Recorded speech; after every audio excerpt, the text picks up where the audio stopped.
ভেনেজুয়েলার বিপক্ষে 1-1 গোলে ড্র করার পর এবার রেগেমেগে যা বললেন ব্রাজিল তারকা রিকার্দো কাকা। এই নিয়ে বিস্তারিত জানতে হলে ভিডিওটা না টেনে সম্পূর্ণ দেখতে থাকুন। গতকাল অর্থাৎ 15ই নভেম্বর ভেনেজুয়েলার বিপক্ষে 1-1 গোলে ড্র করেছে ব্রাজিল। গতকাল রাত 3টায় ভেনেজুয়েলার বিপক্ষে মাঠে নেমেছিল ব্রাজিল। ম্যাচের 43তম মিনিটে রাফিনহার গোলে এগিয়ে যায় ব্রাজিল। 1-0 গোলে এগিয়ে থেকে বিরতিতে যায় ব্রাজিল। বিরতি থেকে ফিরেই ব্রাজিলের গোল পরিশোধ দেয় ভেনেজুয়েলা। এরপর আর কোনো দল গোল করতে না পারায় 1-1 গোলের ড্র নিয়েই সন্তুষ্ট থাকতে হয় দুই দলকে।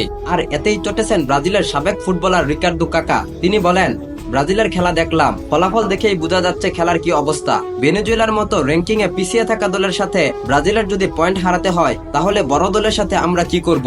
আমরা 46তম মিনিটে গোল খেয়েও বাকি সময় গোল দিতে পারি না। এর থেকে বড় কথা হলো অ্যাওয়ে ম্যাচ খেলতে গেলে ব্রাজিলের কি হয় সেটা আমি বুঝি না। অ্যাওয়ে ম্যাচ খেলতে গেলে আমরা পূর্ণ 3 পয়েন্ট নিয়ে ফিরতে পারি না। সবকিছুর একটা সীমা থাকে।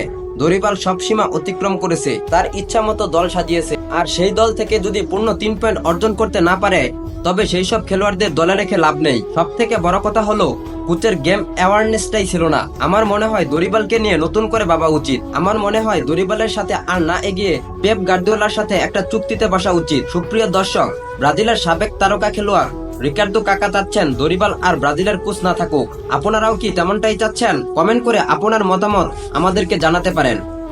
ফুটবলের নিত্য নতুন আপডেট সবার আগে পেতে আমাদের এই চ্যানেলটিকে সাবস্ক্রাইব বা ফলো করে পাশে থাকবেন। আর আগে যদি সাবস্ক্রাইব বা ফলো করে থাকেন তাহলে আপনাকে অসংখ্য ধন্যবাদ।